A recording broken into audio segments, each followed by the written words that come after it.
Hi, welcome to our webinar. My name is Rob DeValentine.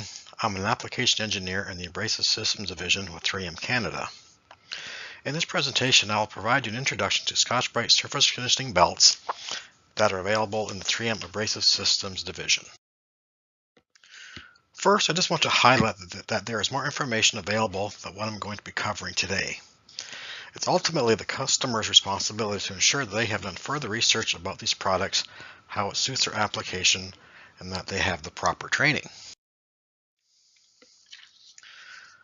Let's first define some of the terms and phrases used within this presentation, as these often get interchanged, which can cause confusion.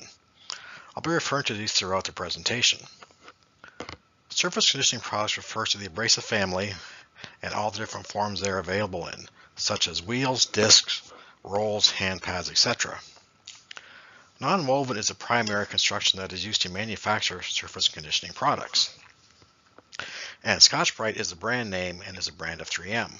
No other abrasives manufacturer offers Scotch-Brite brand products.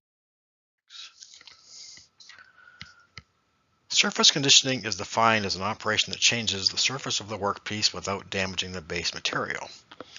This could mean that if the part has a profile or a radius or chamfer, most of the surface conditioning products will not affect the base form. These products will remove burrs, rust, paint without removing the base metal.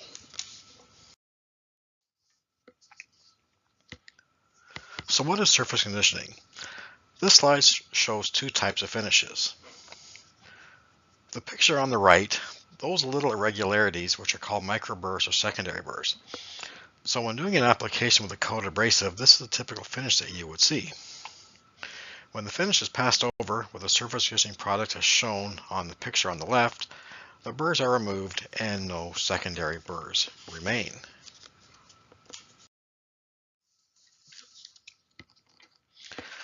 Moving on to belt specifics, there are three basic types. Type SC, which is a standard product for finishing surfaces. It's flexible, it follows contours, and it refines scratches. Type SE is more aggressive than SC. SE offers extended life, but is less flexible than SC. It has a higher concentration of resin and mineral, and removes deeper scratches. The Type DF is for narrow belts. It stands for durable flex. It has a higher cut rate than SC, but has a similar finish. It's very flexible and it's ideal for file belt sanders. We also offer three different backings and all fit into certain machine types or applications. The scrim back is the most common. It offers the most flexibility. It's more flexible than low stretch and film backed versions. It's used with small width and length belts and where stretch is not a concern.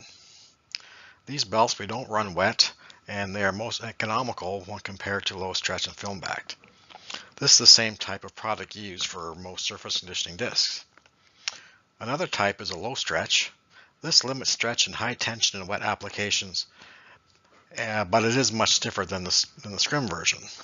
It has that reinforced backing. So where would you use this belt? So any machine that uses long belts greater than 90 inches long. The last type is a film back, so it's basically a film applied over a low stretch belt. This has a specific use. It's designed as a low friction backing and to be used on platen machines and stroke sanders, typically a lower pressure application. This is a Scotch-Brite belt selection guide. This is a good place to start when trying to choose the right belt for a tool, equipment, or specific application. The black colored markings show the best starting point. For example, select a durable flex belt on a file belt tool as it offers the most flexibility, or SC belt, scrim back belt, for an inline sander.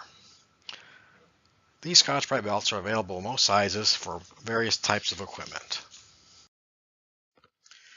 Here are a couple of common handheld tools you may see in a metfab shop. On the left is a file belt tool.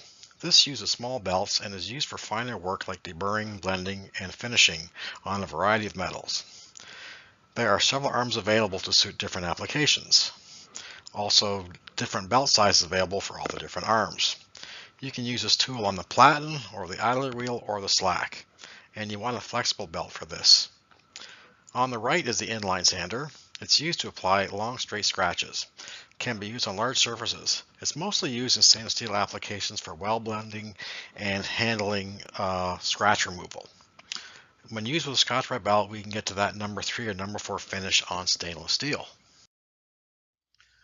Belts are often used on stationary belt machines for finishing applications. You'll commonly see these in many of your customer shops. The backstand, which is seen in a lot of metal fabrication shops, this is used for finishing applications with Scotch-Brite surface finishing belts where the part is run over the belt over a contact wheel. The stroke sander, this is used to apply long straight scratches. Can be used on large or long flat surfaces. It's typically used on stainless steel to refine the finish. Customers will want to use a film back belt as pressure applied manually on a platen, and we want to reduce the amount of friction as much as possible. The flat finisher or wide belt sander, also used for deburring and finishing applications, usually uses a wide belt for flat parts.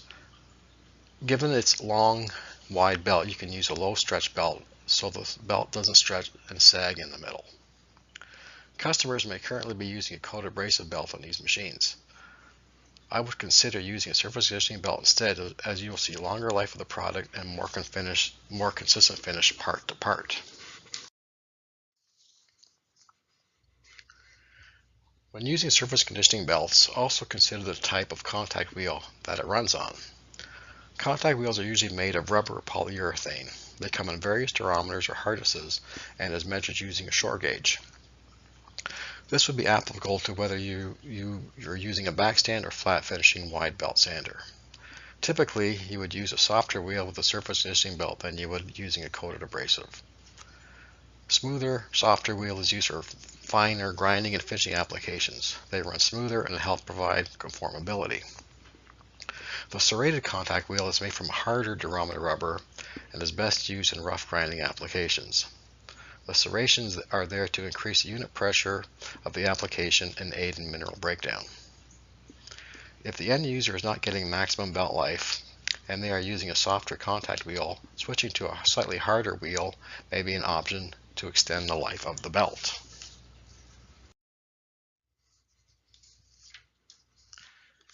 Here are some other factors to consider that will maximize belt performance. Belt tension, so ensure that there's enough tension so that the belt tracks straight and doesn't slip on the drive wheel or roll under load or fold over on itself. Belt speed, the higher the speed, the more mineral are exposed to the substrate over a certain amount of time. I'll talk a bit more about that on the next slide. Work pressure, this refers to the level that the mineral bites into the work surface. If the pressure isn't applied at the right level, the belt won't perform as efficiently. Belt tracking. As mentioned in the first bullet, belt tracking problems arise when the tension is either too low or too high. Lubricants. Water-based lubricants work well to reduce the friction and heat to extend the life of the belt. But ensure lubricants are being used on low stretch belts if the belt is going to get wet. Belts can be washed with a pressure washer so they can be cleaned if belts get loaded.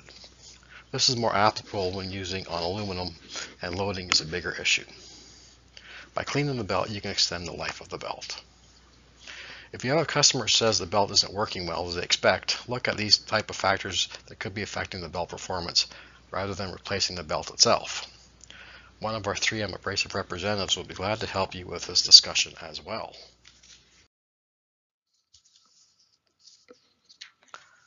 More on belt speed. The higher the speed, we'll get a finer finish, but it'll increase belt wear. It will increase the cut and better for blending operations. The lower the speed, we have a longer scratch. Belt life will increase. The cutting action is less aggressive, and we get a more uniform satin finish. In this slide, you'll see how many surface conditioning products compare to alternative products, and in many cases they perform cleaner, safer, and quicker. Hand pad sheets and rolls are better options to use than steel wool as they leave no metal filings and will not rust. Any Scotch-Brite surface conditioning product, whether it's a belt, disc, or wheel, will perform better based on delivering a more consistent finish, as they resist loading, do not create secondary burrs, and will not undercut the workpiece. When it comes to wire brushes or wheels, Scotch-Brite abrasives also provide a more consistent and uniform finish. But the big advantage with this is that they are much safer, as there is no risk of flying wires, since Scotch-Brite abrasives don't contain wires. Scotch-Brite bristle discs and brushes offer a much safer alternative and reduce risk of injury to the operator. Finally, in comparison to buffs and compounds used for polishing, Scotch-Brite products are much cleaner and require less cleanup after the job is done. So in summary, I hope that you'll remember that Scotch-Brite is a brand of non-woven surface conditioning products that are made with a non-woven construction, and that only 3M manufactures Scotch-Brite industrial abrasives. For more information, please connect with your 3M abrasive sales rep, or you can visit our website as well. Thank you.